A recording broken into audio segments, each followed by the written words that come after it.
ሰላም ሰላም እንዴት ናችሁ? ሄደሱ ሄልዲ ቤተሰቦች እኔ ዛሬ ይመስገን ደህና ነኝ። በያላችሁበት ሰላማችሁ ይዛ።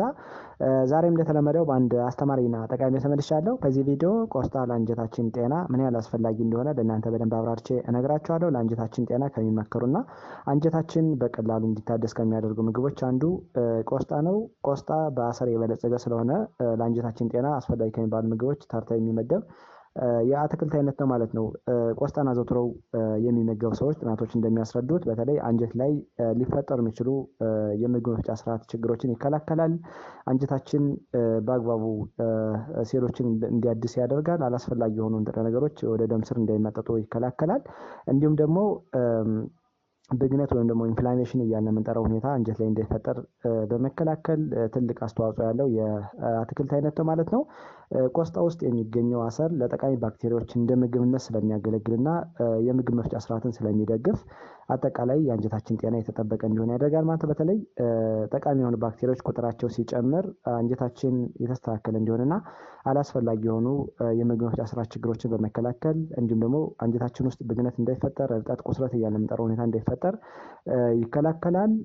እንዲሁም ደግሞ በተለይ ምግብ ሲመጠጥ ወይም ደግሞ አብዞርቤሽን ላይ አላስፈላጊ የሆኑ ፓርቲክሎች ወደ ደም ስር እንዳይመጠጡ በመከላከል ትልቅ አስተዋጽኦ አለው ማለት ነው። ስለዚህ ቆስጣን አዘውትሮ መመገብ ለአንጀታችን ጤና ከሚመከሩና አንጀታችን በቀላሉ ሴሎችን እንዲያድስ ከሚያደርጉ ምግቦች አንዱ ነው ማለት ነው። እንደ ምግብነት ስለሚያገለግል በተለይ ደግሞ ቆስጣን አዘውትሮ የሚመገቡ ሰዎች ባክቴሪያዎች በቀላሉ አሰር ስላለው እንደ ምግብነት ስለሚያገለግሉት ወይም ደግሞ ስለሚጠቀሙበት ለአንጀት ጤና በጣም ተመራጭ ነው ማለት ነው። ስለዚህ ቆስጣን መመገብ ለአንጀታችን ጤና አስፈላጊ ከሚባሉ የአትክልት አይነቶች አንዱ ነው ማለት ነው። ስለዚህ እንዴት ነው ቆስጣ ለአንጀታችን ጤና ተስማሚ የሆነው የሚለውን በአራት ከፊል እናንተ በደንብ አብራችሁ እነግራችኋለሁ። ከዛ በፊት ለቻናሉ አዲስ ከሆናችሁ ቻናሉን ሳብስክራይብ እያደረጋችሁ ጀምሩ። ነባር ቤተሰቦችም ላይክ እና ሼር እያደረጋችሁ ትብብራችሁ እንዳይለይ ሲል ጠይቃለሁ። የመጀመሪያውና አንደኛው ቆስጣ ለጠቃሚ ባክቴሪያዎች እንደ ምግብነት ያገለግላል ማለት ነው። በተለይ ደግሞ እነዚህ ጠቃሚ ባክቴሪያዎች ቁጥራቸው መጨመር ለአንጀታችን ጤና ፖዚቲቭ የሆነ ኢፌክት አለው ወይም ደግሞ አዎንታዊ የሆነ ባህሪ አለው ማለት ነው። ቆስጣ ውስጥ የሚገኘው በውሃ የሚሟሟና በውሃ የማይሟሟ ፋይበር ለአንጀታችን ጤና በጣም አስፈላጊ ነው። በተለይ እነዚህ የፋይበር አይነቶች እንደ ፕሪባዮቲክ ኢፌክት አላቸው። ፕሪባዮቲክ ማለት በተለይ አንጀታችን ውስጥ የሚገኙ ባክቴሪያዎች ቁጥራቸው እንዲጨምር ጤነኛ እንዲሆኑና የነዚህ ባክቴሪያዎች ጤነኛ መሆን ደግሞ ለምግብ መፍጫ ስርዓት በጣም አስፈላጊ ናቸው ማለት ነው። ስለዚህ የአንጀታችን ግድግዳ የተስተካከለ እንዲሆን ያደርጋል። አንጀታችን በቀላሉ ሴሎችን እንዲያድስ ያደርጋል። እንዲሁም ደግሞ ድርቀት፣ የጋዝ መጠራቀም፣ እብጠት፣ ቁስለት እያለ የምንጠራው ሁኔታ አንጀት ላይ እንዳይፈጠር በመከላከል ትልቅ አስተዋጽኦ አለው ማለት ነው። እነዚህ ባክቴሪያዎች ለምሳሌ እንደ ላክቶባሲለስ፣ ቢፊዶ ባክቴሪያ እያለ የምንጠራቸው ጠቃሚ የአንጀታችን ባክቴሪያዎች ቁጥራቸው እንዲጨምር ወይም ደግሞ ዳይቨርስ እንዲሆኑ ስለሚያደርግ ለአንጀታችን ጤና ከሚመከሩና አዘውትረን እንድንመገባቸው አድቫይስ ከሚደረጉ የምግብ አይነቶች አንዱ ቆስጣ ነው ማለት ነው። ሁለተኛ ለጠቃሚ በተለይ እነዚህ ጠቃሚ ብለን የምንጠራቸው ባክቴሪያዎች ራሳቸውን እንዲያሻሽሉ ራሳቸውን እንዲያባዙ ያደርጋል ማለት ነው። ቆስጣን መመገብ እነዚህ ባክቴሪያዎች ምግብን መፍጨትና ለአንጀታችን ግድግዳ ጤንነት የሚያገለግሉ ባክቴሪያዎች ናቸው። ስለዚህ የእነዚህ ባክቴሪያዎች ቁጥር መጨመር ለምግብ መፍጫ ስርዓት በጣም አስፈላጊ ነው። በተለይ ምግቦችን ይፈጫሉ። እንዲሁም ደግሞ አንጀታችን ጤንነቱ የተስተካከለ እንዲሆን በማድረግና አንጀት ላይ አጠቃላይ ምግብ መፍጫ ስርዓት ላይ ሊከሰቱ የሚችሉ የተለያዩ ችግሮችን በመከላከል ትልቅ አስተዋጽኦ አላቸው ማለት ነው። እነዚህ ባክቴሪያዎች ቁጥራቸው ሲጨምር ጤነኛ የሆነ የምግብ መፍጫ ስርዓት እንዲኖረን ያደርጋሉ ማለት ነው። ጥናቶች እንደሚያሳዩት ከሆነ አረንጓዴ ቅጠላማ አትክልቶችን ለምሳሌ እንደ ቆስጣ አይነት አትክልቶችን አዘውትረው የሚመገቡ ሰዎች ምግብ መፍጫ ችግሮች በተለይ እነዚህ ሁኔታዎች እንዳይፈጠሩ ዳይጀስቲቭ ዲስኦርደር እያልን የምንጠራቸው ሁኔታዎች እንዳይፈጠሩ በመከላከል ደረጃ ትልቅ አስተዋጽኦ አለው ማለት ነው። በየጊዜው አስፈላጊ የሆኑ ቅጠላማ አትክልቶችን የምንመገብ ከሆነ በተለይ ለአንጀታችን ተግባር እንዲሁም ደግሞ ጤነኝነት በጣም ትልቅ አስተዋጽኦ አላቸው ማለት ነው። ሶስተኛ አንጀት ላይ ሊፈጠሩ የሚችሉ የተለያዩ ብግነቶችን፣ እብጠቶችን እና ቁስለቶችን ይከላከላል ማለት ነው።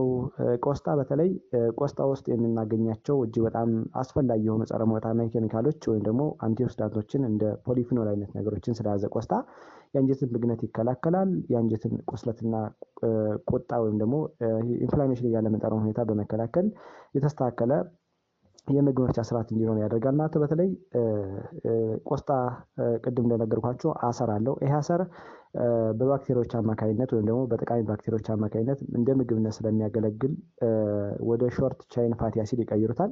ይሄ ሾርት ቻይን ፋቲ አሲድ ደግሞ ኢንፍላሜሽንን ወይም ደግሞ ብግነትን በመከላከል ትልቅ አስተዋጽኦ አለው ማለት ነው። በተለይ ቆየት ያለ ብግነት ወይም ደግሞ እብጠት በእንግሊዝኛው ኢንፍላሜሽን እያለ መጠረው ሁኔታ ለብዙ ጊዜ የሚቆይ ከሆነና ስር የሰደደ ከሆነ አንጀት ላይ ካንሰር ወይም ደግሞ አላስፈላጊ የሆኑ የሴል ግሮዞች እንዲፈጠር ከሚያደርጉ ነገሮች አንዱ። ስለዚህ ይህን በመከላከል ትልቅ አስተዋጽኦ አለ ማለት ነው። አራተኛና የመጨረሻው የተጎዳ አንጀትን ወደ ነበረበት እንዲመለስ ከሚመከሩ ምግቦች አንዱ ማለት በተለይ አንጀታችን በተለያየ ምክንያት ችግር ተገጠመውና ወደ ነበረበት ሴሎችን እንዲያድስ ከሚያደርጉ ምግቦች አንዱ ቆስጣ ነው ማለት በተለይ አረንጓዴማ አትክልቶችን አዘውትሮ መመገብ። እነዚህ ቅጠላማ አትክልቶች ለአንጀታችን ጤና በጣም ተመራጭ ናቸው። ከእነዚህ ውስጥ እንግዲህ አንዱ ቆስጣ ነው። ቆስጣ በውስጡ ፎሌት ወይም ደግሞ ቫይታሚን ቢ9 ይዟል፣ ቫይታሚን ኬን ይዟል። እነዚህ ንጥረ ነገሮች የተጎዳ የአንጀትን ሴል በተለይ ደግሞ የአንጀትን ግድግዳ ወደ ነበረበት ሪፔር እንዲያደርግና ራሱን እንዲያገግም ያደርጋል። እንዲሁም ደግሞ በተለይ የምግብ መፍጫ ስርዓት አጠቃላይ ጤንነት የጠበቀ እንዲሆን በማድረግና አንጀት ላይ ሊፈጠሩ የሚችሉ ችግሮችን በመከላከል ትልቅ አስተዋጽኦ አለ ማለት ነው። ቅድም የነገርኳችሁ በተለይ ቆስጣ ውስጥ አሰር አለ። በውሃ የሚማማም በውሃ የማይማማም አሰር አለ። እነዚህ አሰሮች በባክቴሪያዎች አማካኝነት ወደ ሾርት ቻይን ፋቲ አሲድ ይቀየራሉ። ይሄ ሾርት ቻይን ፋቲ አሲድ ደግሞ ለአንጀታችን እንደ ኢነርጂ ሆኖ ያገለግላል ወይም ደግሞ እንደ ኃይል ምንጭነት ሆኖ ያገለግላል። እንዲሁ ደግሞ አንጀታችን ከተለያዩ ጉዳቶች በመከላከል ደረጃ ትልቅ አስተዋጽኦ አለው ማለት ነው። ሌላው ቆስጣን በየቀኑ ምን ያህል መጠቀም እንችላለን የሚለውን ልንገራችሁ። በተለይ ቆስጣን ስንመገብ በጥሬው መመገብ እንችላለን፣ አብስለን መጠቀም እንችላለን ማለት ነው። በጥሬው ስንመገብ ከ75 እስከ 100 ግራም በየቀኑ መጠቀም እንችላለን። አብስለን ወይም ደግሞ ኩክ አድርገን የምንጠቀመው ከሆነ ደግሞ ከ100 እስከ 200 ግራም በየቀኑ መጠቀም እንችላለን ማለት ነው። እንዴት መመገብ እንችላለን የሚለውን ስናይ ደግሞ ቆስጣ እንግዲህ የተለያየ አመጋገብ ዘዴ የምንጠቀመው ወይም ደግሞ ቨርሳታይል የሆነ የአጠቃቀም ዘዴን የምንጠቀመው በጣም አስገራሚ የሆነ የአትክልት አይነት ነው። በተለይ ከፓስታ ጋር፣ ከሩዝ ጋር፣ ከእንቁላል፣ ከአይብ፣ ከቲማቲም እና ከሌሎች ምግቦች ጋር ጨምረን የምንመገበው የምግብ አይነት ነው። ሌላው በወጥ መልክ ኩክ በማድረግ እንጠቀመዋለን። በሾርባ መልክ፣ በሰላድ መልክ ከተለያዩ የምግብ ዘዴዎች ጋር በመቀላቀል የምንጠቀመው በጣም አስገራሚ የሆነ የአትክልት አይነት ነው ማለት ነው። ሌላው ደግሞ ቆስጣ ለብዙ ሰዎች ምቾት ቢኖረውም አንዳንዴ ግን መውሰድ የሌለባቸው ሰዎች እነማን ናቸው